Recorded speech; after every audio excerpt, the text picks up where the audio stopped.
apologize to long-suffering Vikings fans everywhere. Leader Fan Radio Network. Did you see the game? And KFAN.com. 2 minutes, 5 seconds past 3 o'clock. That's Central Standard Time. We welcome you back to a Tuesday edition of the Bumper to Bumper program. We call it a day after edition of the Bumper to Bumper show. Do you remember? Well, no, you're probably too young. There was a made-for-TV motion picture. I think it was made for TV called The Day After. And I think the whole premise was it's the day after nuclear war has pretty much wiped out most of the country. And we've kind of picked up on the day after thing when it comes to cataclysmic moments in Minnesota Vikings history. And we just had another one yesterday. And I mentioned the apology early on the day after because I have tended over the years to dismiss, downplay, sometimes even mock and ridicule those Vikings fans who say, well, I always know it's going to end badly. I'm not going to get excited because it's going to end badly. I know what's going to happen. They're going to rip my heart out, so why should I get my hopes up? And I have tended to mock that attitude. It's like, well, what are you in this for? That if that's going to be your approach, if that's going to be your assumption, why bother with any of it? But there is a measure of cruelty to what Vikings fans continue to have to deal with and endure. It doesn't, I don't know how it gets any crueler than a 14-2 record going to Detroit. 14-2. Everybody, like clowns like me, are saying, I'll tell you what, man, this is a hell of a year to have the number one seed in the National Football Conference because it feels open. San Francisco 49ers, dead. Eagles, good but weird. Everybody else is sort of like, and the Lions are damn good, but hey, if you beat them today or that night, with home field on the line, they got to come to your house, and you get the first week off. Go for it. And you play the game, and you are embarrassed. What was that final? I think it was 31-9. But then you say, all right, we're still a 5 seed. We still are allegedly. Everybody told Vikings fans all week. Say everybody, but a lot of people. Vikings are just better. Better team. Yeah, you don't like playing on the road with 14 victories, but you're better. And so they moved the game to Arizona. And it's not close. What was the final score last night? Will you double check it for me? Because I gave up on it. I mean, not in the game. I watched it throughout, but I can't even remember the score. 27-9. 27-9. Last two games outscored 56-15, and your season's over. 4 minutes ago, everybody was watching and exulting over that post-game video after they took care of your club, the Green Bay Packers, and they're raising Sam Darnold to the roof in the Vikings locker room. And there's the quarterback whisperer, beaming, almost like I'm the Dr. Frankenstein who created this monster in a good way in this case. And I'm just like a proud papa. Look at these guys having how much fun they're having. How good do I feel for Sam Darnold, who's done nothing but suffer? That was like 4 minutes ago. And now it's over. And not only is it over, like I said, it wasn't even close.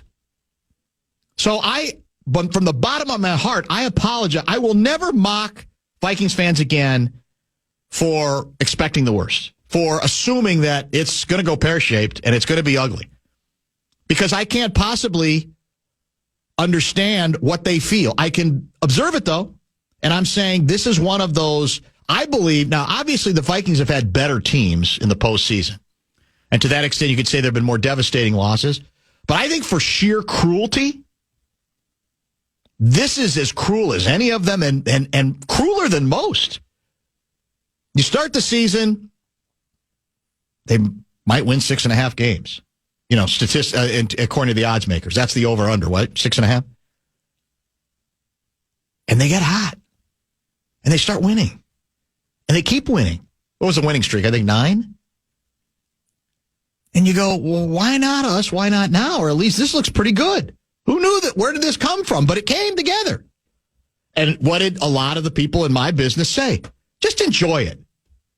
Don't fret over what might be coming down the road. Just enjoy it. Well, that was, believe me, based on the premise that even if the Vikings were eliminated, even if the Vikings lost that last weekend to the Lions, even if they were eliminated the first week, they would at least be competitive in both of those ball games.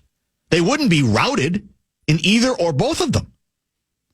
So I don't blame Vikings fans for holding their, putting their arms in the air and say, stop lecturing me about what I can and can't feel or how paranoid I should be. That's cruel. Supposedly, and we're going to ask Cam Bynum about this. He's supposed to call us on the hotline here fairly soon. There was a lot of blubbering in the locker room.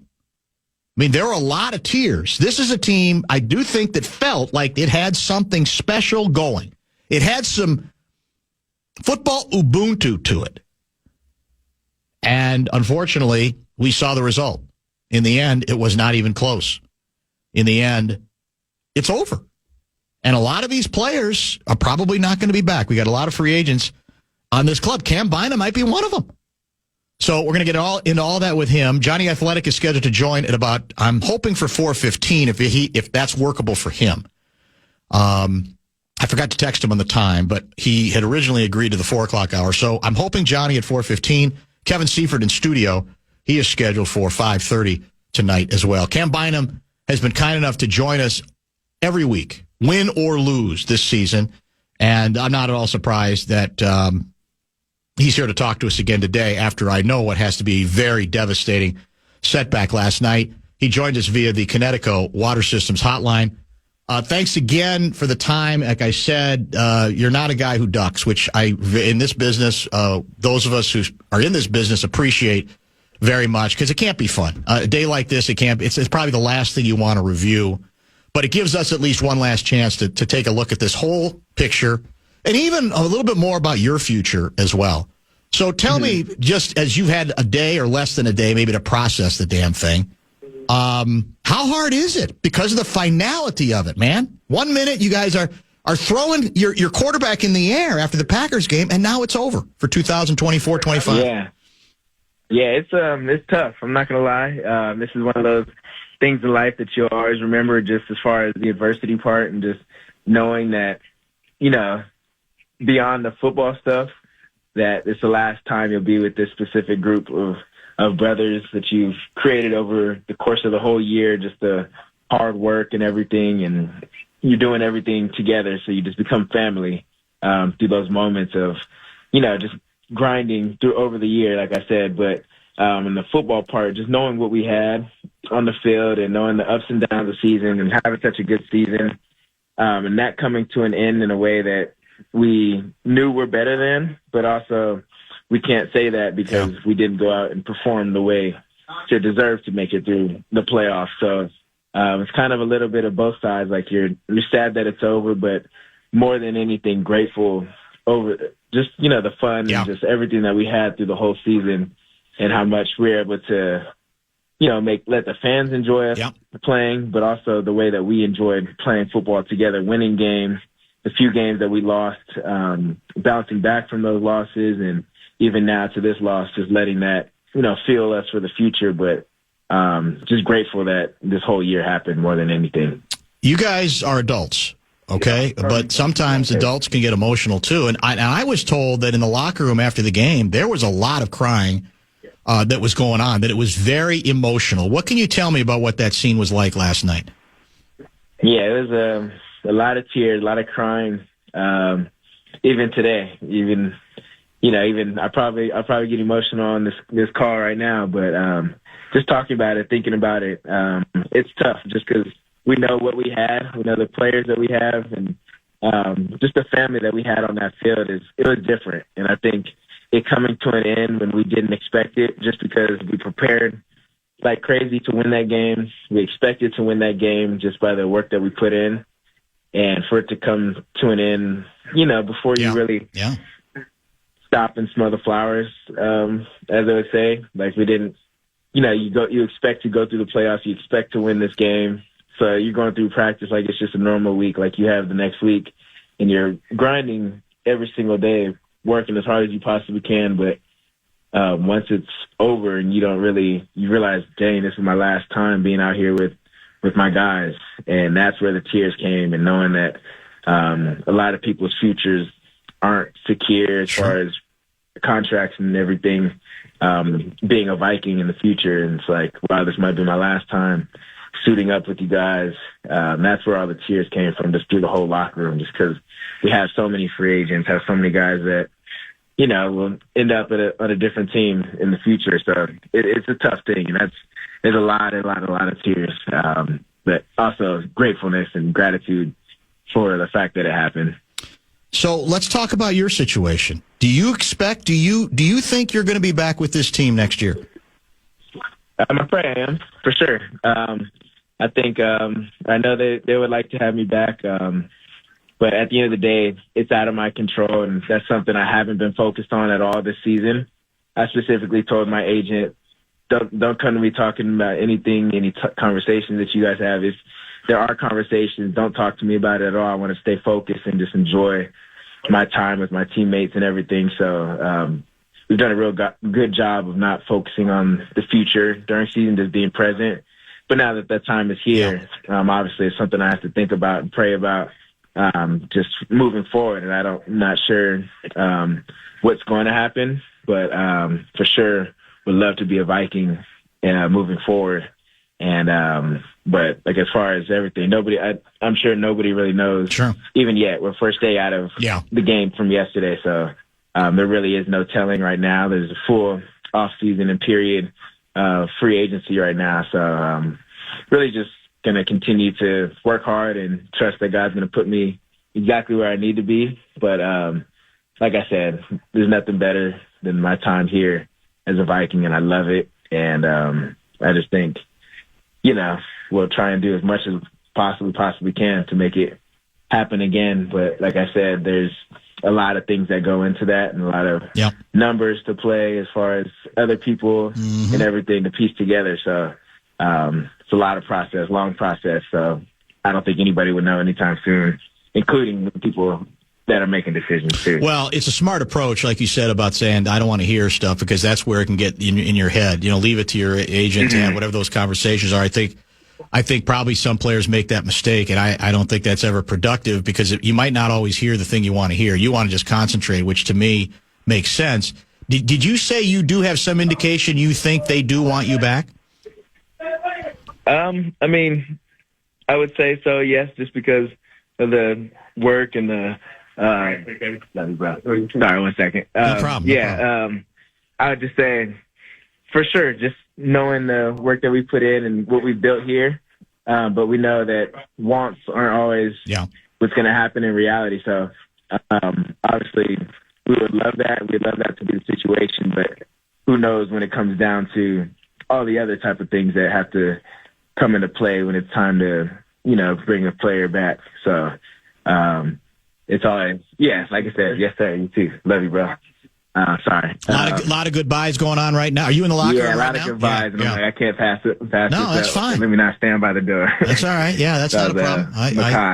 It helps to set the tone. This season. Yeah, that's true. That's a good point. I just say, I know they would. Both parties would. But like I said, there's so many other factors that are bigger and way more than just wants. For sure, 100%. Let's talk briefly about the game itself. What's one of the things that struck me was that, they got the ball first. You guys win the toss, and your approach, KOC's approach has been, we like the ball in the second half. And often that has served you guys well. And I felt like they didn't wait, man. I felt like from the beginning, the tone they set with that first drive was, we're attacking. We're not coming at this thing slowly and, deliberately. We're coming hard. And early, it's a good running team. It's really a team that's run a lot this year. They were throwing the ball quite a bit. What did you see early? Yeah, I think in the first half, they only ran the ball maybe 7 to 10 times, if that.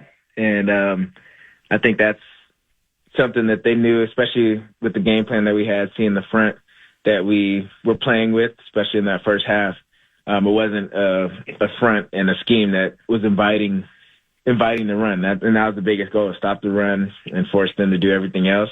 You never want any team to establish the run game, especially early. So the way that they came out, pretty much passed it every single time that first series and was able to march down. We knew they were going to be aggressive. We knew what type of team that is, and especially in the playoffs, being an experienced quarterback, playing against him and somebody that's obviously won a Super Bowl, doing that. So, knowing that it's going to be an aggressive mindset from both teams, that we were trying to be aggressive also, but the way that they were able to start fast really set the tone for the whole game and made us play from behind early. Well, and, the other thing that strikes me, I want to get your view of this as a veteran defensive back now. What strikes me about Stafford is it's not like, the whole game they were dominating offensively, and they really, lately have not been scoring all that much. But what does strike me with Stafford is he gets rid of the ball pretty quick. And even if it's going to be, he sees it's likely going to be an incompletion, I thought one of his strengths is he just, he's hard.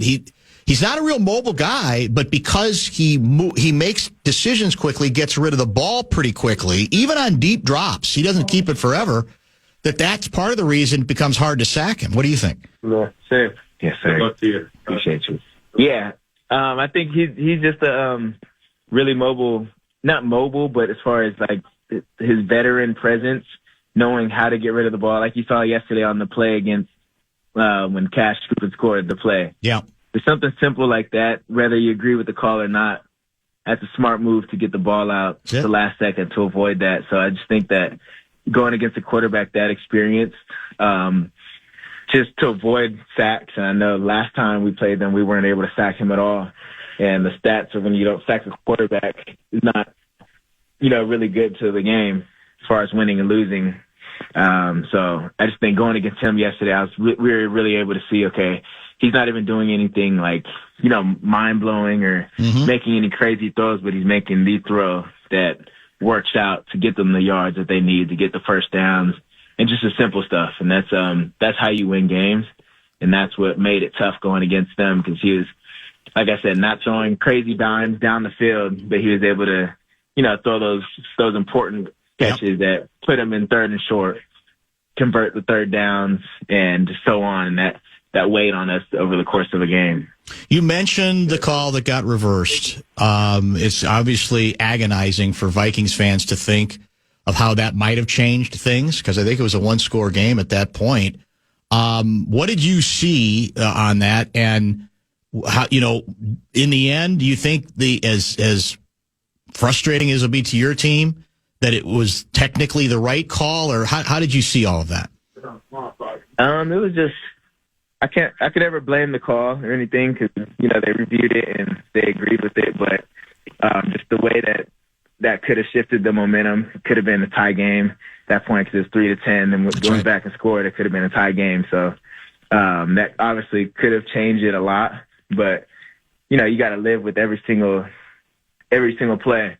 And if they review that one and say it was an incomplete pass, all right, we got to go stop them the next play and keep doing that and repeating the success. But overall, it's like we can't blame the game or the momentum of the game just on that one play, because there's so many other things as a defense that we gave up that gave them hope and just let them extend drives to get down there.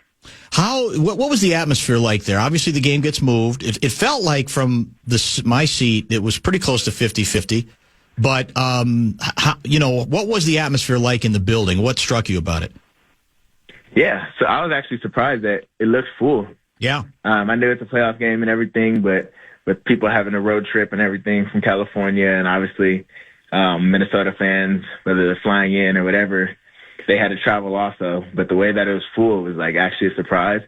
But I feel like obviously, as always, Viking fans showed up, and it felt like there was a lot more purple in the bleachers than it was blue. So I thought it was really cool, just the environment, regardless of the location. It still felt like a playoff atmosphere, and that was really cool. Just the fact that fans are going to be fans anywhere and show up for their teams. What was the message? I don't know how it worked today. Today, I think everybody's probably packing up to a certain extent. So I don't know if your head coach or your defensive coordinator or both of them or one of them had a message that, where you guys talked with him or he talked with either one of them, talked with you again. What's been the message today and who has delivered it? Yeah, we had a team meeting with KO leading it. And really just the whole message was, just to be grateful for what happened this season and all that. The emotional part as humans, just letting us know that he really cares about us and loves us and just this team that we had. But on the other side of it, it's the biggest message is we have to use this as fuel for the future. And we know that no matter what, the bar has to be raised and everything has to rise just because, when you lose, if you don't win a championship, anybody will see it as an unsuccessful season. But if we take the good things that we did from this season and get better on them and find the things that we need to work on and work on those and master that in the off season, then you get better as a team. And especially once you start bringing in different players and creating a new team, that's the message that you have to get across, that every year the standard has to go up. And this year we set the bar at 14 wins. And the standard this season was to win. That was the coolest thing about this year, is that everybody went into games expecting to win because that's the bar that we set. So that's a good foundation. But if we don't do anything with that foundation and continue to build off of it, then this whole year goes as a loss. So it's really just not seeing this season as a failure, but seeing this as an opportunity to understand the standard we built, understand the foundation that we have, and now we have to build on it or else we let this go to waste. What's the Cam Bynum escape plan now the next few days? Is it get the hell out to some remote spot to just, separate yourself from all of this? Is it hang out for a while and not necessarily distance yourself so much from it? What are you planning to do? Yeah, this year's a little different for me, knowing that I don't know my future, so I'm going to be a little slower to leave here just so I can, soak it all in and be able to say hi and bye to all my people just in case, because I'm not going to regardless if I do come back or not, I'm still going to treat it as if I'm not, because I don't want to take it for granted being around certain people and being around, coaches and everything. I'll make sure I hug every single person in this whole facility just in case. Just whether I come back, I'll be glad I did it, or if I don't come back, then I'll still be glad that I was able to talk to everybody and say my goodbyes. But so yeah, I'm really going to be slower to leave than I normally would, and also just expecting to go further in the playoffs. Obviously, I have nothing planned and no flights booked. Yep. Like you shouldn't. Because we expected to go to the Super Bowl, win the Super Bowl, and now it's our standard. But so my plan now is just continue to pack up, collect everything out the locker room so I can bring it all back to the Philippines for donations to all the football people out there. So I'll be scavenging through all the trash cans here in the locker room just to collect all the gear that may be thrown away, because I don't let stuff go to waste. So that's with anything, with relationships, everybody, make sure I say bye to everybody and collect every last thing that I could just to give back. That's very well stated. Any messages or any sort of conversation with Harrison Smith? Because we're all, the question on him has been open. He has talked before the season about the possibility this might be the last year. I think he's kind of maybe waiting to try to figure that out. It's an emotional time to think about it, but he's obviously meant a lot to a lot of Vikings teams, and I know you have a great deal of respect for him. What's any conversation with him, and what goes through your mind regarding him, especially if he decides, you know what, I think this is enough? Yeah, I'd say a lot of tears. Whether it's from his situation or mine, just knowing that there's a possibility. Everybody's talking about it being my contract year and whatever, so I might be gone. So that's sadness, but also us thinking, okay, I say I do get signed back to the Vikings, and now Harry's gone. That still changes the dynamic of what we have in the safety room, in the DB room, just this team overall. So just knowing the possibilities that whether I stay or go, it'll be different, and also with Harry, whether he stays or goes, it'll be different. So there's a lot of possibility that, the band will be broken up. And that's where all the tears came from yesterday. And I'm tearing up right now talking about it. Just, he became family to me and a big brother, somebody that raised me on the field. Got to Minnesota and moved to safety. And that was my first time ever playing safety, and the way that I've been able to learn from him over these years to create the player I am now. Just like I said, I had no clue. I've never played a snap at safety until I got to the NFL. So the fact that I had to learn so quick and to, earn my way on a team, being a 4th-round draft pick, nothing's guaranteed. So just being able to be a sponge to everything Harry did, and him being welcome to me asking all the questions and, bugging him for anything. Even to this day, I still ask him, how do you want to play this? How should we do this? Before every single game, I have 5 videos that I recorded from the iPad on the film. I show him in the locker room before the game. Okay, you sure you want to play it like this? How should we do this?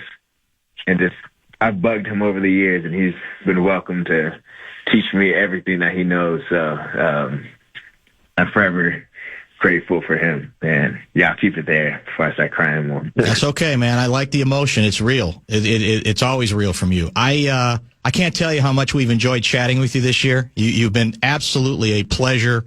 And as I mentioned, your willingness to talk about the good and the bad, we try to lay it out that way on this show, and you don't run from that stuff. And the number of texts I have pouring in right now, people who are flat out moved by your conversation right now and what you've had to say about Harry, it's endless. And so we thank you, the whole show, Guardsy and me especially, for your contributions to our show. Selfishly, for that reason alone, we hope you're back. We'd love to do it again with you next year. Yeah. But wherever your travels take you, wherever your career goes, please try to keep in touch with us, because we have a great appreciation for your contributions. Yep, I will for sure. Just thank you guys for this whole year and just my whole career here for sure. And like I said, I'm going to treat it as if we don't have any time left, but praying that we do. But I'm never going to take it for granted and not tell you guys how grateful I am for you guys telling the stories, telling it well, and not being, the typical media people that just take sound bites out of context. You guys give me a chance to, talk about the good and the bad, the celebrations and everything, but more so the work that came behind all that. That's a little fraction of everything, all the work that we put in. So that's just, I appreciate you guys and everything that you've done, and let me have a voice and just tell my side of everything. And I've enjoyed being able to talk to you guys and decompress about the game every week as I'm getting my acupuncture, getting needles put in. There you go. Yeah. Being able to, just talk about everything. So I appreciate you guys, and especially all the listeners too. Everybody listening to this, appreciate you all the Viking fans and everybody that's supported. The Fan wants to give you a shot to put a grand in your hand at the National Cash Contest. Head to KFAN.com and the keyword Bills. The keyword is Bills, KFAN.com, keyword Bills.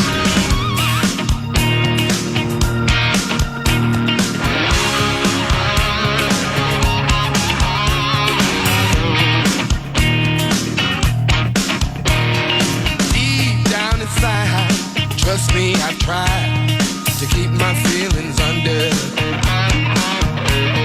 Well, now I don't know what to do. Now I'm all softened up. I got like an arsenal of rips regarding the performance. I don't think I can run from those, but man, it's been helpful to have Bynum on. And by the way, there's some texts I've not ever gotten to that I would get generally after Vikings losses. And there weren't that many, obviously, this year. So they were relatively rare. And it would be something along the lines of, you know what?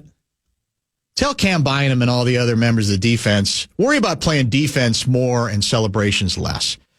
And ordinarily, I would be, the old man yelling at the clouds saying, stop the celebrating train. I want to get off.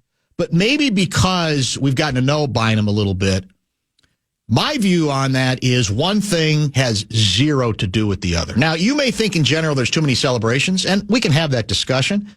But I almost have come, once the NFL said, all right, we're gonna open it up, it almost has become kind of a new tradition, especially as it pertains to defensive players, that we're going to try to outdo ourselves with creativity and come up with something in the end zone. So to that extent, I haven't been offended by it. I don't necessarily need it, but I'm not offended by it. But I will tell you flat out, I don't believe one thing. I don't view it as, well, if they were paying more attention to their assignments than their celebration, than worrying about, what their next celebration is going to be, they would have played better. I don't think one thing has anything to do with the other.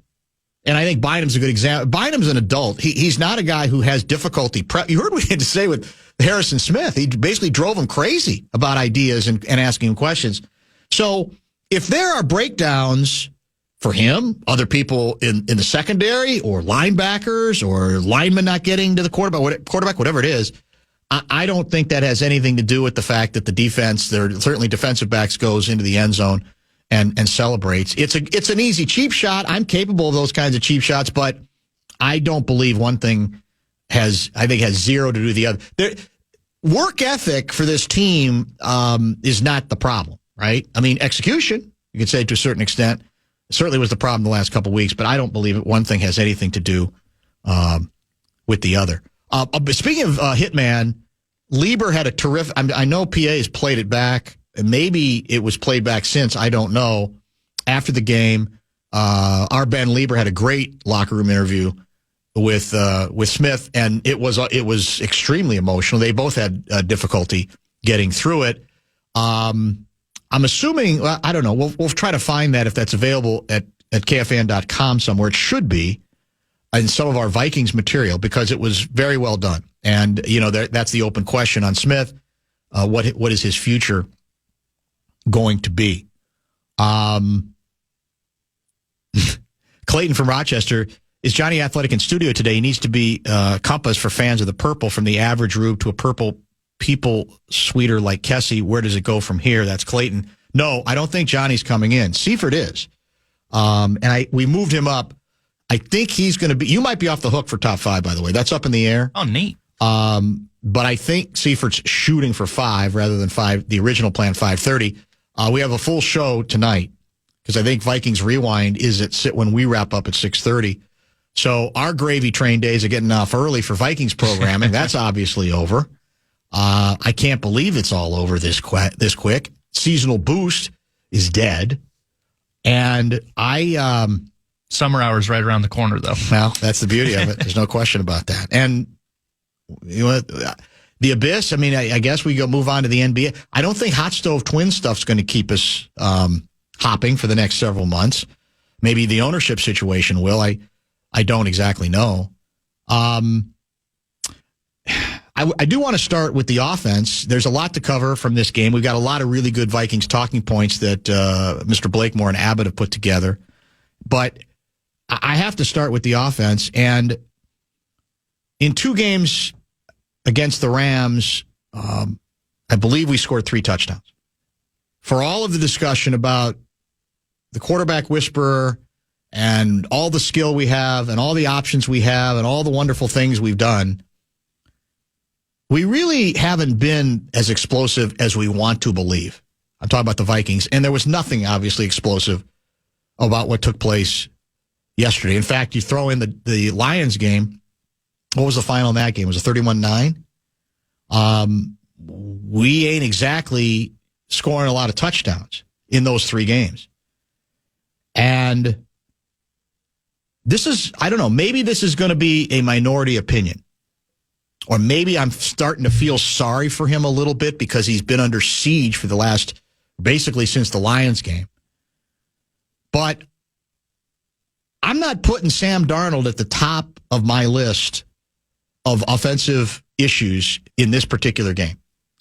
And I'm not saying he doesn't belong on the list. I'm not saying, again, there weren't some inaccurate throws, although early he was far more accurate than he started out a week ago. But I'm putting the head coach at the top of the list. I really am. I don't understand. I felt this way a week ago, and I feel it doubly this week. Rams play a completely different style of defense from Detroit. They don't send as many people, and yet they clearly learned a lot from what Detroit did to the Vikings offense and did to Sam Darnold and did to the Vikings offensive line, especially the interior part about it. of it, and that is on the list too. But I still shake my head. I was talking about this with Bynum. Well, I'll tell you what, let's stay on schedule because we went long in that first segment. I want to get into more detail of what bugs me about the quarterback whisperer's approach offensively, again, in this game that I think contributed as much as any execution on the part of the quarterback, who was shaky at times, no question, offensive line, etc. So we'll start there. We'll get to some Vikings talking points as well. Bradshaw and Bryant KFAN text line is open as usual, 64686. The Upper Midwest's biggest boat show is back. The Discover Boating Minneapolis Boat Show, in partnership with Progressive Insurance, is headed to the Minneapolis Convention Center January 23rd through the 26th. Head over our contest page for your shot at a family 4-pack of tickets. KFAN.com, keyword contest center. There is no contemplation. The issue regarding the Vikings' passing offense approach the last couple games isn't that you have to eliminate the deep drop. It's that you can't hold on to the ball for 5, 6, 7, 8 seconds. Now, I have a texter just checked in and said, look, that's all on Darnold. There are open receivers all over the field both games. I'm going to defer to Dan Orlovsky, who in terms of this last game, completely and utterly disagrees. Now, the game before, early, we know about the ones in the end zone. But I will tell you, even the one that he missed in the corner to JJ, if you watch that play, he is under direct duress. There's a guy coming right at him. The protection, especially in this last game, was abysmal up the middle. And usually with stories like these, it's not any one thing. But I'll still put at the top of the list the stubborn unwillingness of the head coach to change his bullheaded philosophy about we do what we do and we throw over the top and we throw downfield. In theory, yeah, it makes all the sense in the world. But if you have a quarterback who's skittish and not all that accurate, you have to give him more options. And they have to be safer options more often. And that was not the case. You'll see Stafford occasionally got some heat. And what did he do on the deep drop? He still didn't hold on to the ball that long because other teams, the Rams for sure, the Lions the week before, seemed to run more routes where there are other options for the QB, that even if it's a deep drop, he's still getting rid of it more quickly. And whatever, I mean, I don't know if because there was such a difference in generally speaking, the styles defensively between what the Lions were instituting and what the Rams tend to play, that the head coach, KOC, just felt like, well, we'll be fine this week because they're not going to do all those same things. That's not how the way they work. And we're going to be able to take the deep drops and get the deep passes that we want. Now, some of that on the QB, of course, some of it's on the QB. But let me give you another example. And I don't know how he knows this. Michael Silver writes for The Athletic kind of an overview about the Vikings' surprising season coming to a crashing halt. Here's what he writes. Trailing by 18 points and facing a 3rd and 8 from the Rams' 37-yard line, Minnesota coach Kevin O'Connell drew up a play he believed had touchdown potential. 2 swift receivers, JJ and Jordan Addison, would be running, wait for it, deep routes on the right side of the field. At the very least, Darnold, who had already taken 6 sacks, needed to avoid losing yards. That way, O'Connell could go for it on 4th down or send on the field send on the field goal team to try to make it a 2-possession game. Look for Justin, O'Connell told his quarterback over the headset. Then look for Jordan. If you don't like what you see, throw it out of bounds. Well, in that situation, what ends up happening is Darnold looks right, pumps once, backs up to avoid a pass rusher, drifts to the left, holds the ball for nearly 7 seconds, and finally ends up getting thrown to the turf at midfield. And now you have 4th and 21.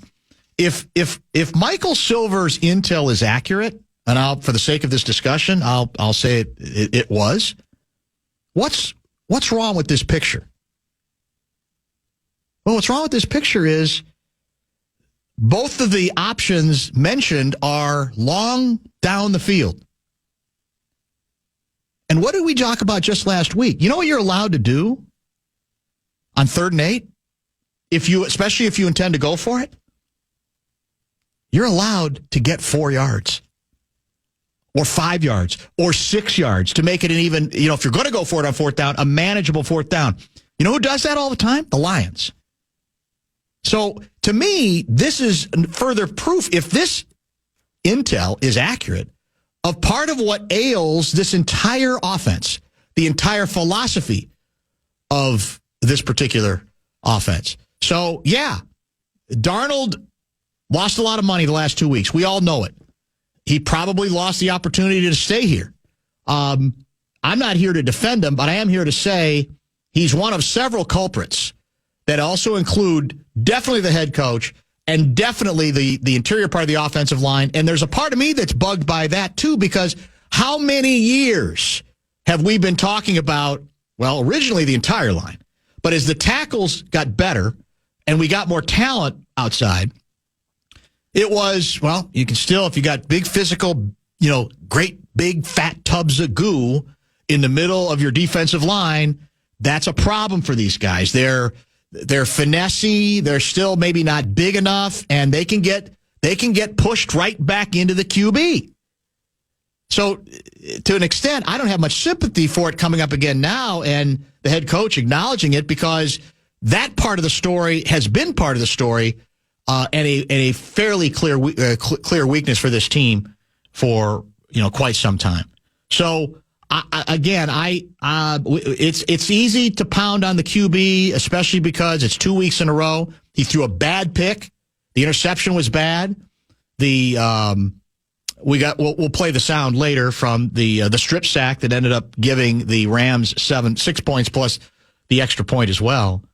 But I just I don't know. I think all of that has to be factored into this thing. And for the people who think I'm defending Darnold, I'm not. What I'm saying is, guess what part of being the head coach is? If your quarterback is shaky for whatever reason on deeper stuff, who knows why? It's not your job, I don't think, to be stubborn. We're going to keep just flinging it. Sooner or later, something good's going to happen. No, to me, your job is mix some stuff up. I just don't think in general the Vikings like running intermediate routes. I really don't. Now, they tried a swing pass to the right that he threw badly. I'm aware that it wasn't like there was never an attempt to get the ball out quick in those situations. But I think you're blind to making this too much just about him if you're not willing to accept that there's other aspects to this. And it's been true for both of the last 2 weeks. The hot read. A week ago, who came free? It was Metellus from the left end. And what did Goff do? Ball's out of his hands in an instant. Where were the hot read options? Even if Darnold was ready to throw them, where were they? I didn't particularly see them because that's not the way we like to play. But at some point, coaching is adjusting the way you like to play to the way you need to play under a given circumstance as well.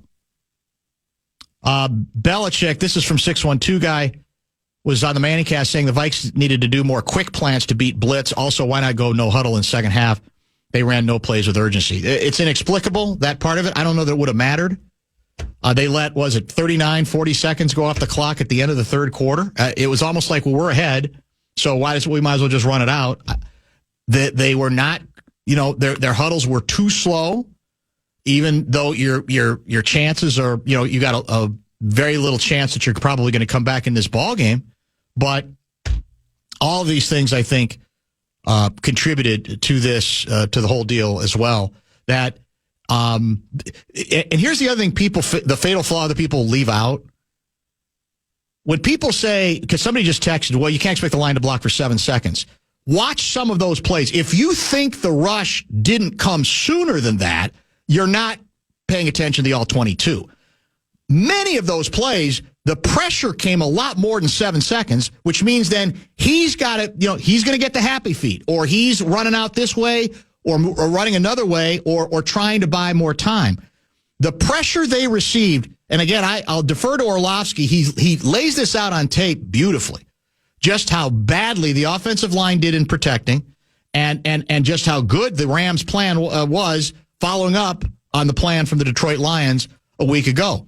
There was instant pressure on a number of occasions, not that got to him, but that forced him to move one way or the other, which then does what? Potentially screws up whatever the patterns are that are out there and his ability to see them as well. Shared responsibility. You can pretend it's all on Sam, but you would be lying to yourself. And I know it's the convenient thing, and maybe it's the easiest thing. Somebody has even suggested conspiracy theory. Did you read that one? That KOC purposefully wanted Darnold to struggle these 2 weeks because he knew if he didn't, they'd have greater pressure to pay him, and that this way, that excuse is gone, and now you can just move on with J.J. McCarthy. It's a cheaper contract, et cetera, et cetera. Let's just say if there's any head coach in the National Football League capable of that kind of chicanery and conspiracy, they obviously should be dismissed immediately. I don't think any coach is capable of wanting to see his own team embarrassed to the degree that the Vikings were the last 2 weeks in order to make some other larger conspiracy point.